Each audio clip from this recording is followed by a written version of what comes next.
안녕하십니까. 뉴스방에 오신 여러분들을 환영합니다. 오늘 좀 민감한 주제 가지고 저희가 여러분들을 찾아뵈려고 합니다. 광복회, 누굴 위한 조직인가? 관변단체인 광복회는 과연 누구를 위해서 만들어졌고 누구를 위해서 존재를 해왔고 어디로 가고 있는가에 대한 이야기를 하려고 합니다.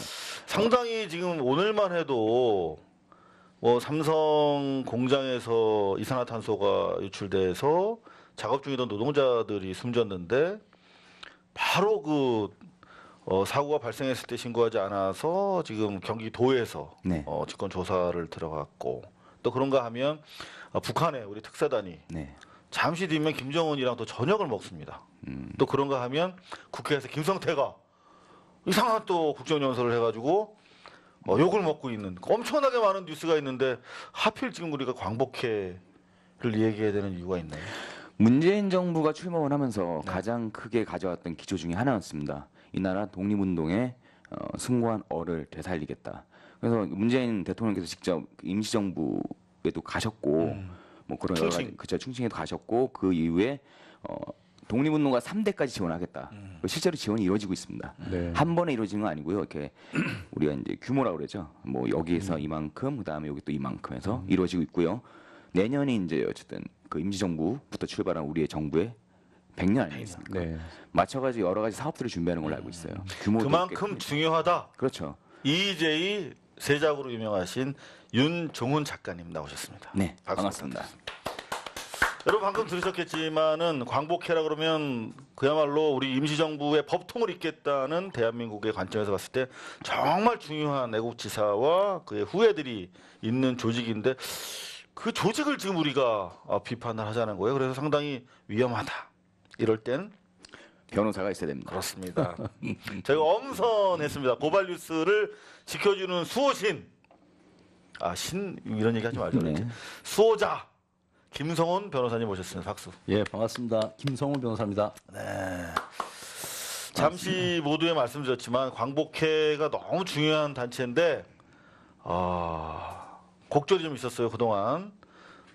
사실 내부를 좀 살펴볼 필요는 있는데 EJ의 세작으로 활약하고 계신 우리 윤종훈 작가께서 나름대로 많이 준비를 해오신 것 같아요. 왜 하필 지금 얘기를 해야 되는가? 제가 고발 뉴스하고 했던 인터뷰에 네. 사진 한 장을 제가 제공을 했었습니다. 무슨 사진? 박근혜 정부 당시에 광복회 서울시 지부에 걸려있던 플랜카드였습니다. 진짜? 네. 당시에는 제가 기자님께 광복회 서울 지부란 말을 빼달라고 했는데 나한테 기자님이라고 그러니까 되게 네. 낯서네요. 네, 낯설죠. 네. 존댓말 쓰니까 상당히 낯섭니다, 저희가. 진짜 EJ처럼 정말 시원하게 욕도 하고 막 저도 반발했으면 그랬으면 좋겠습니다, 좋겠는데. 여러분들 어떠세요? 저희 존댓말 하니까 좋죠? 댓글 좀 볼까요? 수호자 안녕하세요. 네, 댓글 아직 많은 분들이 올려주고 계시지 않은데 댓글 올려도 법적으로 아무 문제 없습니다. 욕도 하셔도 되고요. 네. 이왕이면 좀 뭐 의견 좋은 의견이면 좋겠죠. 네, 맞습니다. 좋습니다. 존댓말로. 네. 그 당시에 제가 그 입수했던 사진은 내용이요 네. 간단합니다. 그때 당시 야당이 민주당이었거든요. 야당은 정부가 일할 수 있게 정쟁을 멈춰달라. 근데 광복회하고 몇 개 단체가 그걸 왜 해야 되는 거죠? 박근혜 정부 대신해서 목소리를 낸 거죠. 그럼 이용한 거지. 그렇죠. 박근혜가. 그러니까 광복회라는 조직은 어쩔 수 없이 국가로부터 예산을 지급받기 때문에 국가보훈처. 그죠 보훈처랑 같이 이제 만들어졌기 때문에 그런 과정에서 보면은 정부 정책에 반할 수가 없거든요. 그러니까 뭐 박근혜 정부 자체가 좀 아이러니죠. 독립군 토벌에 앞섰던 아버지의 역사를 갖고 있는 박근혜 정부. 근데 그 정부를 위해서 광복회가 관변단체 역할을 했다. 아마 여러분들 궁금하시면 그 지금 광복회 회장 이름과 박근혜 이름을 동시에 치고 뉴스를 검색해 보세요. 엄청나게 많은 행사에 광복회장이 다 나갑니다. 요 정도는 뭐 법적으로 아무 문제 없죠? 네, 지금까지. 아무 문제 없습니다. 관변단체가 아무래도 이제 국가 보조금을 받다 보니까 보수적이고 기득권의 이해와 부합하는 목소리를 내는 경향이 있죠. 그럼에도 불구하고 내서는 안 되는 것이 바로 광복회다. 이렇게 일단 소프트하게 시작을 하는데 준비해 오신 거 보니까 네. 좀 심각한 것들이 많던데요. 네, 첫 번째로 오늘 소개해드릴 내용은 네. 아마 이게 제가 좀 편하게 하려면 이거를 3회 정도 나눠서 할 것 같습니다. 3회. 네. 일단 첫 번째 오늘 3회 분량은 예, 일단 오늘 말씀드릴 내용은 2015년 있었던 광복회 선거 그리고 재건축 문제입니다. 선거랑 재건축. 네. 돈과 조직과 관련된 네. 얘기네요. 기사 한 꼭지를 제가 소개해드릴게요. 2015년 설립 50년을 맞은 광복회 새 회장을 뽑는 정기총회 자리에 사설 경비 용역이 동원되고 경찰이 출동하는 살 풍경이 벌어졌다. 당시의 모양이 어땠냐면요. 광복회 계신 분들이 나이가 많아요. 연세 많으십니다. 그런 분들이 경찰과 대치하고 안으로 들어가려고 몸싸움을 벌입니다. 그 이유가 뭐였냐면 당시 그러니까 지금의 회장단과 새로 그 회장을 경계하는 사람들 간의 싸움이었는데 이 싸움이 일어나는 이유가 또 골때립니다. 골때린다는 표현 써도 되나요? 괜찮지. 광복회 선거는 어떻게 이루어진지 아시나요 혹시? 광복회 선거. 네. 뭐 준비한다고 해서 봤어요. 그랬더니 좀 문제가 좀 있는 것 같더라고. 광복회 선거는 이게 잘 되면 좋은데 가장 어려운 대의원 선거입니다. 그러니까는 광복회 전체 회원 중에 대의원 선거를 먼저 해서 그 대의원들이 자기네끼리 모여서 마치 옛날 전두환을 대통령 뽑는 방식처럼 대의원 선거를 통해서 선출이 되는 거죠. 그렇게 뽑는 조직들이 많죠. 이렇게 할 수밖에 없는 이유가 있어요. 광복회 회원분들이 나이가 많지 않습니까? 그러니까. 물리적으로 이동이 자유롭지가 못하세요. 그런데 이 대의원 선거 때 광복회 회원들이 이 내용을 알고 있느냐가 더 중요한데 사실 잘 몰라요. 지금은 어떻게 하는지 정확히는 모르겠지만 광복회 홈페이지 들어가보면 관보라고 해서 자기네 이제 회보를 돌리잖아요. 이렇게 하면은 하나 여쭤보겠습니다. 대한변협에서 하는 행사 모든 건 다 알고 계시나요? 다는 알지 못하죠. 네. 물론 이제 메일로 날라오기도 하는데 워낙 또 바쁘고 또 딴 일에 쫓기다 보면은 뭐 클릭을 못해서 또 모르는 것도 많고 또 근본적으로는 그렇게 막 관심을 좀 많이 기울이긴 힘들죠. 광복회 회원분들도 아마 거의 마찬가지일 거예요. 똑같죠. 예. 그랬는데 이때 당시에 그러니까는 기존의 회장단과 그 회장단을 거부하는 사람들과 싸움이었는데 이 대의원 선거도 파행으로 이루어졌거든요. 막 몸싸움하고 뭐 1박 2일 뭐 거기서 지키고 그러니까 옛날식 선거의 모습을 보여줬습니다. 그랬는데 그 이유가 뭔가 목적이 있었다라는 얘기가 있었어요. 그래서 찾아보니까 광복회관을 재건축을 합니다. 재건축할 수 있죠. 노후가 됐으면. 광복회관. 네, 광복회관입니다. 근데 광복회관은 재건축하는데 그 과정에서 만들어진 돈, 자금이 있어야 될 거 아닙니까? 예전에 2000년대 초반에 있었던 친일 재산 환수법에 의해서 환수된 약 450억. 어마어마하네. 네, 이 돈을 가지고 재건축하겠다고 하는 거예요. 원래는 그 돈은 그 독립유공자 후손으로 쓰여야 되는 거 아닙니까? 그렇죠. 복지라든가 네, 그렇죠. 당장 그 생활이 열악한 분들이 많다고 들었어요. 그런데 그런 분들한테 써야 되는 돈인데 470억이면. 근데 제가 알기로도 2005년인가 네, 그 광복회관을 다시 뭐 또 리노베이션하고 네. 수리를 했다고 그러더라고요. 수리를 했습니다. 쓸만했다라고 예. 하는 얘기를 들었는데. 했는데 당시가 이제 2015년이면 박근혜 정부 아닙니까? 박근혜 정부에서 이거를 용인을 해주죠. 선심을 쓴 거네. 선심을 한마디로. 썼죠. 그리고 정치적으로 활용하기 위해서 일지도 그렇죠. 모르고. 회장단은 이거 가지고 광복회관을 재건축을 시도합니다. 그리고 거기다 말을 인터뷰를 그렇게 해요.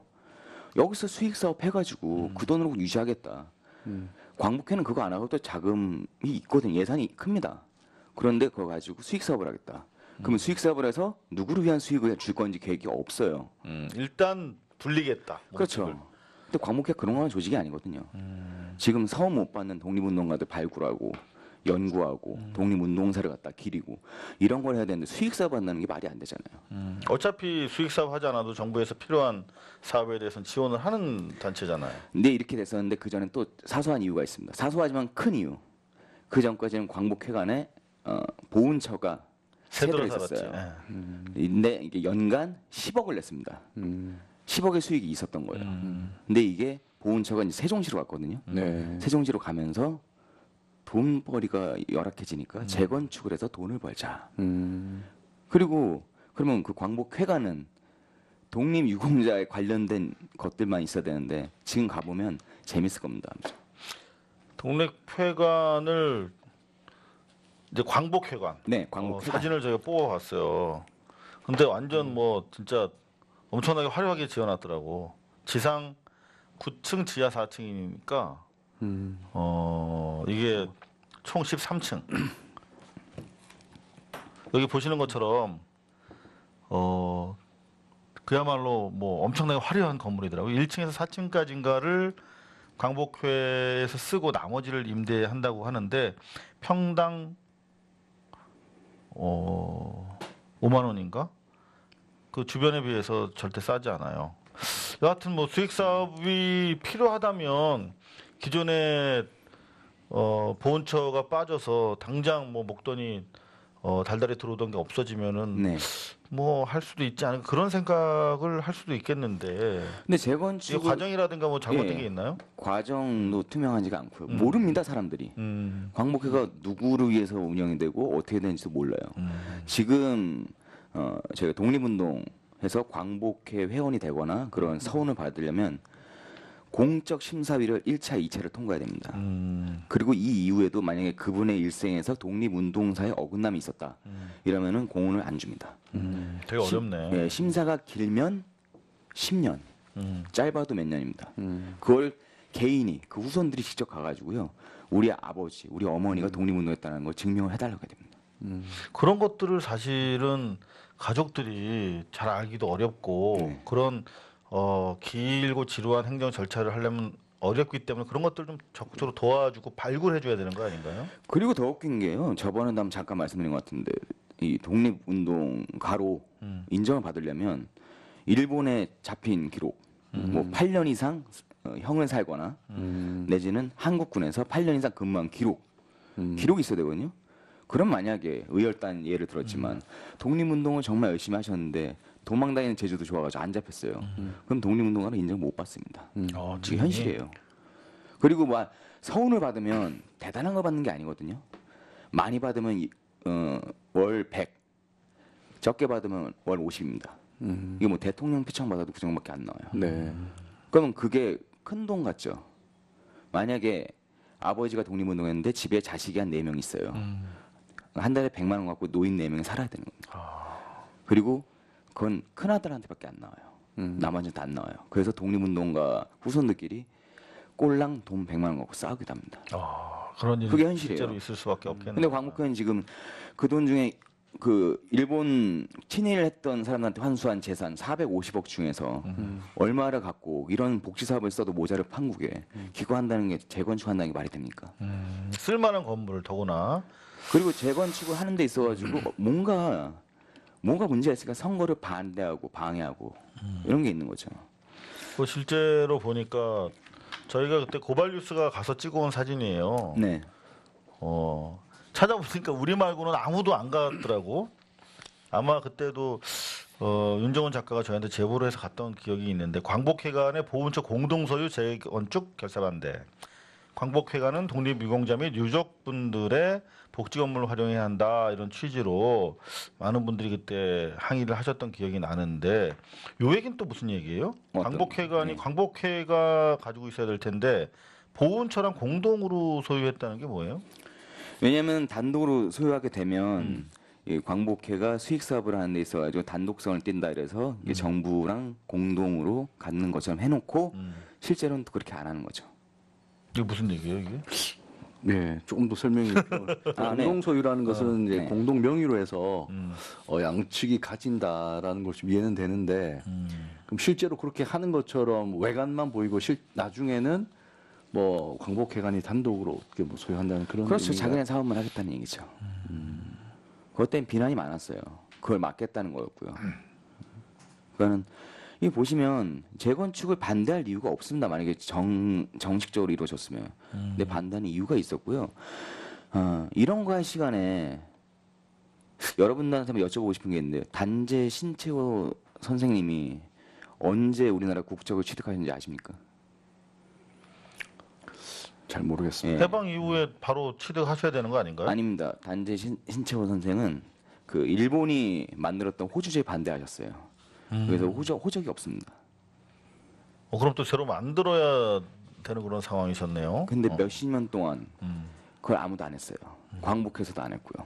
그다음 관련 법이 만들어서 2009년에 대한민국 국적을 취득하십니다. 2009년까지 그러면 네. 야, 무국적자. 오 마이 갓. 무국적자. 네. 네. 그리고 그 같이 독립운동 하셨거든요. 네. 이덕남 여사님, 이덕남 의사는 여태까지도 인정을 못 받아서요. 이 두 분은 부부로 인정을 못 받고 있습니다. 그리고 며느리는 제가 기억하기로는 2010년 이후에 겨우 한국에 잠깐 들어왔던 걸로 알고 있어요. 야, 근데 그분들은 살아서도 그렇고 돌아가셔서도 아직까지 제대로 가족이 사실 그냥 이렇게 흩어져 있는 상황이네요. 그러면 그런 해체돼 분들이 있는 많아요. 상황이네요. 또 한 분을 말씀드리면 이분은 자기 아버님이 독립운동가인 걸 모르고 평생을 살다가 87년에 알게 됩니다. 아버지가 귀국하시면서. 그리고 이분이 2000년 후반에 들어와요. 2013년인가 2년에 기억하는데 이분이 들어올 때는 방식이 독립운동가의 후손이 고국으로 돌아온 게 아니고요. 귀화를 해야 됩니다. 귀화를 했잖아요. 독립운동가를 했던 분의 따님이 귀화했는데 그 자식들이 또 있어요. 근데 이분들은 들어오지 못하고 있습니다. 한국에 들어와서 살 거처도 없고요. 그분들이 이제 소위 말하는 중국 동포들이네요. 중국 동포로 돼 있지만 중국 내에서도 환영을 못 받습니다. 해방 이후에 그러니까 국민당, 공산당 라인에서 이 한국 광복군을 어떻게든 쫓아내야 된다고 얘기가 많아가지고 거기서 이분의 그러니까 지금 들어오신 분의 아버님은 중국에서 잡혀가지고 3년간 형을 살았어요. 그것도 김구 선생의 지시로 마지막 명령 수행하다가 그렇게 돌아오신 분 자식들이 지금 중국에 있습니다. 이 따님께서는 자기 자식들 데리고 오고 싶죠. 왜냐면 아버지 나라니까. 근데 들어오지 못해요. 일단 귀화 시험은 통과를 못합니다. 심각한. 한국말을 못하거든요. 제가 사실 20여 년 전에 처음으로 그때 당시 중국 취재는 대단히 위험했거든요. 지금도 아마 중국 취재 비자는 잘 안 나와요. 그래서 그냥 관광객으로 위장해가지고 연변에 갔었어요. 그때 당시에 95년 겨울이었다. 1995년. 그때 나 기자였네 내가. 근데 여하튼 연변에 갔는데 조선족 사기 사건이 되게 많았어요. 네.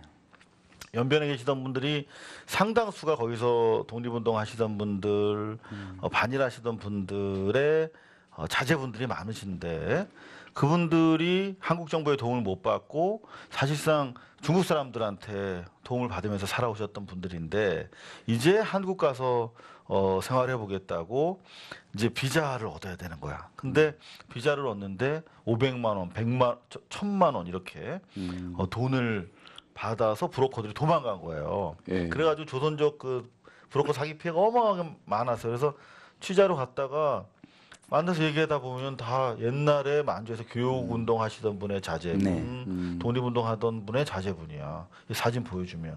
근데 야, 이분들 우리가 여태까지 이렇게 팽겨치고 살았구나. 더구나 이분들한테 사기까지 치고 살았구나. 그러면서 뭐 펑펑 울고 막 가지고 있던 뭐 약품이나 취재비 같은 거 이렇게 나눠드리고 왔던 기억이 나는데 지금 말씀하시는 게 그런 거잖아요.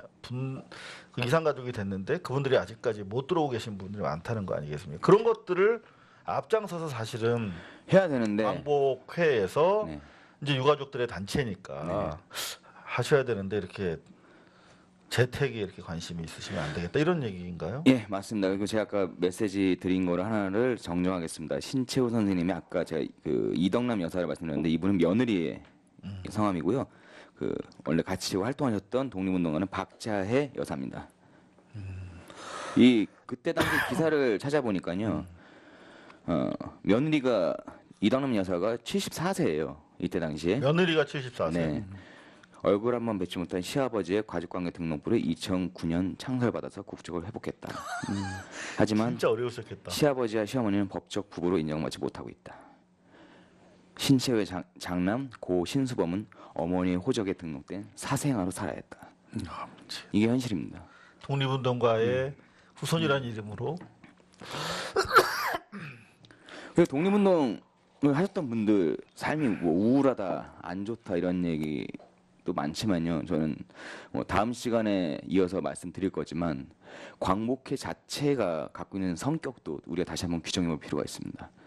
광복회를 만든 이유 그리고 만들어진 시기에 어떤 정치적인 과정 광복회가 1965년에 만들어졌습니다. 네. 박정희 때죠. 네. 박정희가 부랴부랴 만듭니다. 광복회하고 지금의 보훈처를 동시에 만들죠. 뭐 좋은 의도로 만들진 않았을 것 같은데 얘기 들어보니까. 당시에 이제 박정희가 일본에 굴욕적인 대일 협상을 하면서 돈을 받아오잖아요. 근데 돈을 받아온 명분이 뭐였냐면 우리나라 그 일제 지배에 대한 피해 보상이라고 얘기를 합니다. 네. 근데 일제에서 요구를 하죠. 근거를 가져와라. 근거를 가져오면 뭘 해야 되냐? 당시에 독립운동을 했던 분들의 명단이 있어야 되고 그 모임이 있어야 되는 거예요. 그래서 부랴부랴 만든 게 광복회입니다. 그럼 박정희가 광복회 만들 때 자기가 우리가 모두 알다시피 독립군은 때려잡던 만주군이 있었잖아요. 그럼 이 역사를 희석시키기 위해서 광복회를 만들 때 정상적으로 독립운동을 했던 분들도 많이 있지만 그렇지 않은 자기와 비슷한 결을 가진 사람들도 많이 집어넣습니다. 어머. 광복회가 그렇게 만드는 조직이에요. 그러면 거기에 100% 아주 순수한 독립운동가 또는 그 후손들뿐만이 아니라 네, 다소 친일의 혐의가 있는 분들도 껴 있다는 얘기는. 있겠죠. 물과 길이 있었겠네요. 네. 헐. 그러니까는 그런 광복회가 박정희 때 자유로웠겠습니까? 전두환 때 자유로웠겠습니까? 태생적 한계가 있다. 한계가 있죠. 그래서인지 사실 지난 정권 하에서 많은 그 이런 뭐 사단법인이라든가 재단법인 이런 단체들이 보수화, 관변화되는 경향이 많이 있었어요, 그죠? 제가 기사 하나 더 소개시켜 드릴게요. 2014년 12월 9일자 기사입니다. 8.15 광복절을 건국절로 동시에 지정하겠다는 이른바 건국절 제정안에 대해 친일 집단의 역사 반란이라는 독립운동 단체들의 반대 움직임과 달리 정작 당사자인 광복회가 미온적인 태도를 보이고 있다. 헐. 당시에요.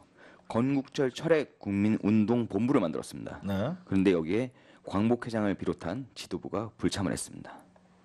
아니 건국절을 정부에서 추진하는 것은 이제 뉴라이트 기반의 박근혜 정권 또는 이명박 정권에서 자기들 생존을 위해서 할 수 있어요. 왜냐하면 그 친일 매국한 거를 보호받아야 된다. 그렇죠. 그런데 그렇다면은 임시정부가 우리 독립운동의 구심이었기 때문에 임시정부 설립을 건국 기점으로 바라보는 게 독립운동의 입장인데 그렇죠. 서로 모순되는 움직임이 있으면 저항을 해야 되는 곳이 바로 광복회잖아요.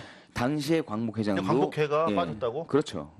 그 당시에 광복회장도 그 2015년에 있었던 그 트러블을 내고 그 선거에서 무리를 빚었던 현재 지금 광복회장. 이분이 재선하고 계시더라고요. 네, 박유철 광복회장입니다. 그분은 어떤 독립 운동가 후손이시죠? 박은식 선생의 후손입니다. 아, 네. 박은식 선생의 후손. 박은식 선생은 훌륭한 분이신데 네. 맞죠? 김자진 장군 후손도 있습니다. 그 집행부에.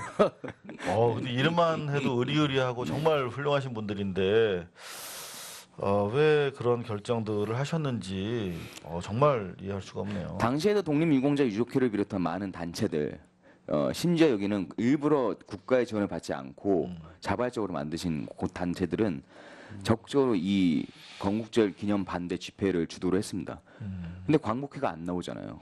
말도 안 돼. 건국절을 추진한다는 것은 임시정부의 법통을 인정하지 않겠다라고 하는 그런 움직임인데 그거에 반대하지 않았다는 건 정말 이해가 안 가네요. 그리고 또 이해가 안 가는 게 하나 더 있어요. 네. 광복회 홈페이지를 한번 들어가 봤어요. 오시기 네. 전에. 근데 광복회의 캐치프레이즈 로고가 뭔가 봤더니 계속 이런 얘기만 있어요. 국민 화합과 민족 대통합. 어디에도 없고 어디에도 있는 듯한 멘탈입니다. 아니 국민 화합이라는 것은 보통 이제 친일파라든가 네. 수구 세력들이 자기네 잘못을 문제 삼으려고 하는 사람들한테 왜 이래 건투에서 이렇게 뭐 이렇게 엉겨붙듯이 화합하자 또는 화합이 필요한 정권 차원에서 뭐 우리가 개혁은 할 거긴 할 건데 그래도 화합하자라는 어떤 정치적인 언어거든요. 근데 왜 이 광복회는 선명해야 되는 것 아니겠습니까? 독립운동을 그야말로 무력을 포함한 독립운동을 하셨던 분들의 후손인데 왜 여기 국민화합이라는 말이 계속 이렇게 강조가 여기저기 돼 있어서 이게 지난 그 9년의 친일 정권들을 거쳐오면서 이렇게 나름대로 생존하기 위해서 이렇게 변질된 것이 아닌가 하는 그런 혐의를 한번 가져보게 됩니다. 네, 당시 인터뷰를 했던 독립유공자 유족회 김삼열 회장님은요. 네. 이 인터뷰의 내용에서 그런 얘기합니다. MB 정권 때도 건국 유공자 포상하겠다고 해서 우리가 훈장을 모두 반납하고 모든 정부 행사를 보이콧하겠다고 했더니 유인친을 보내 사과를 했었다. 잠잠일 줄 알았는데 이 정권, 박근혜 정권에서 또다시 건국절을 관련된 논란을 끌고 온 것에 대해서 이해할 수가 없다라는 말씀을 MB 하셨습니다. 때도 역사의 반란이라는 표현을 하셨어요. 독립유공자협회 이쪽은 정부 지원을 안 받는 네. 단체인가 보죠. 네. 그러니까 더 훨씬 돈에 얽매여 있지 않으니까 진실을 얘기할 수 있는 거였군요. 김삼년 회장님의 아버님은 예전에 서대문에서 국회의원을 하셨던 우리 김산 선생의 네, 후손입니다. 그죠? 동명이인입니다. 아리랑 나오는. 예, 기사 말고. 근데 어떻게 이렇게 잘 알아요, 우리 제가 세작은? 제가 이 협회 홍보국장을 잠깐 했었습니다. 아, 그렇구나. 네. 무슨 협회? 독립유공자 유족회입니다. 독립유공자 유족회. 네. 혹시 우리 거기에 장준환 선생님 아들도 계셨지 않나요? 장준환 선생님 그 아드님이 계셨던 데는 독립유공자 협회입니다. 이름이 같은 좀 거 아니에요? 다릅니다. 독립유공자 협회. 독립유공자 유족회 협회가 있고요. 네. 독립유공자 협회가 있습니다. 그 독립유공자라 함은 국가로부터 서운을 받은 분들의 실질적으로 그 독립운동 하셨던 분들의 협회고요. 유공자 유족회는 유공자 분들의 유족들이 운영하는 협회입니다. 그랬구나. 여기 장준하 선생님 아드님이죠. 네네. 이분 말씀으로도 보면 유공자협회 사무총장으로 계셨다는데 네. 여기 보시면 광복회, 독립유공자협회 뭐 이런 여러 단체들의 문제들이 좀 있다 이런 말씀을 하시네요. 그건 저는 보훈적폐라고도 말씀하셨어요? 이거를 저는 좀 다르게 보고 있는 게요. 네. 이 조직이 오래되거나 내지는 조직 운영에서 새로운 물이 들어오지 않으면 그 조직은 언제든지 적폐로 전환될 가능성이 높잖아요. 만약에 우리 지금 하고 있는 뉴스방을 운영하시는 이상호 기자님도 혼자 오래 하시면 적폐입니다. 네? 예, 민주적인 왜 갑자기 이야기. 나한테 그래? 지금 보십시오. 저희 감독님들이 전부 고개를 끄덕거리고 있어요. 진짜 그래서 세작 하는구나. 좋습니다. 네. 그러니까 이런 사업들을 진행하고 유지를 해온 데 있어가지고, 그러니까 일을 하는데 잘 안 보이는 일들을 한단 말이죠. 그 광복회 아까 홈페이지 보셨지만 사업 내역이나 뭔가 홍보하거나 이런 것들이 거의 없어요. 그러면 그 예산 집행이나 이런 것들은 누가 할 수 있냐 이거죠. 그럼 광복회 회원들 평균 연세가 그 광복 회원이 되려면요, 그 서운을 받는 그 서운이 돼서 내려오거든요. 그래서 그 이제 예를 들어서 아버님이 돌아가셔야 자기가 광복 회원이 돼요. 네. 그러면 1세대 독립운동했던 분들은 다 돌아가셨겠죠. 네. 거의 다. 얼마 전 거의 남으신 분이 없어요. 그럼 그 후손들도 나이가 많잖아요. 나이가 많은 분들과 소수의 젊은 사람들이 운영을 해가고 있는 거죠. 그 조직은 남들이 굳이 보지 않더라도 왠지 폐쇄적이고 자기네끼리 뭔가를 하지 않을까라는 생각이 좀 드네요. 궁금한 게 그러면 그 네. 예산 아까 말씀하신 운영 이런 거 투명성 이런 것들도 그럼 거의 뭐 근데 다른 회보나 이런 걸 통해서 나올 수는 있는데 네네. 이게 일반인들도 보기 어려운 건데 광복회원은 알고 있을지는 여부는 제가 좀 더 알아봐야 되겠습니다. 대부분 근데 뭐 포상을 받으셨던 분들이라든가 지금 여기 다시 한번 홈페이지를 한번 여러분들이 들어가 보세요. KLA 8155R 코리아인데 광복회는 나라와 결의를 위해 국민 화합을 선도합니다. 국민 화합. 정말 어울리지 않는 것 같아요. 국민 화합, 민족 대통합. 그래도- 계속적으로 예. 하고 있는데 이것도 뭐 제가 현실로 겪었던 이야기를 말씀드리면 협회에 앉아 있으면요 하루에도 두세 번씩 흔히 말하는 사자 기업들이 와서 이 독립운동가 협회를 가지고 장사를 해볼까 하는 장사치들이 거의 매주 들이닥칩니다. 와서 콜라보 하자고. 그렇죠. 연세 많으신 회원분들, 회장님들을 놓고 영상을 만들겠다, 뭘 하겠다. 그러니 영화 우리에게 만들어도 사업권을 달라. 그런 거 되게 많아. 다큐 만들어. 네, 그런 걸 해가지고 사실 상처 입는 것도 많으실 거예요. 그게 일종의 적폐로 또 작동할 수도 있는 거죠. 그러니까 지금 방금 말씀하셨던 것처럼 너무 연로하시더라고. 그리고 후손들 손자 레벨도 거의 60, 70대예요. 네. 그러니까 이분들이 이제는 뭔가 그 조직 활성화를 위해서 좀 새롭게 네. 좀 바뀌어져야 할 텐데 우리가 모두에 말씀해 드렸던 것처럼 이 사진 보십시오. 얼마나 감동적입니까? 우리 문재인 대통령이 청와대로 8월 14일 날 초청을 해서 이제 임시정부 99주년, 내년 100주년을 맞이해서 그야말로 임시정부의 법통을 제대로 잇는 민족 정기를 다시 세우는 나라다운 나라를 만들겠다고 이렇게 다짐을 하고 계신데 실질적으로 그들의 핵심적인 애국 세력들 뭐 수구들이 애국 세력 뭐 이런 얘기 하는데 진정 이분들이 애국 세력인데 이분들의 조직이 조금 더 투명하고 힘이 있어야 하지 않겠는가 그런 취지로 지금 저희가 윤정원 작가 모시고 말씀을 듣고 있습니다.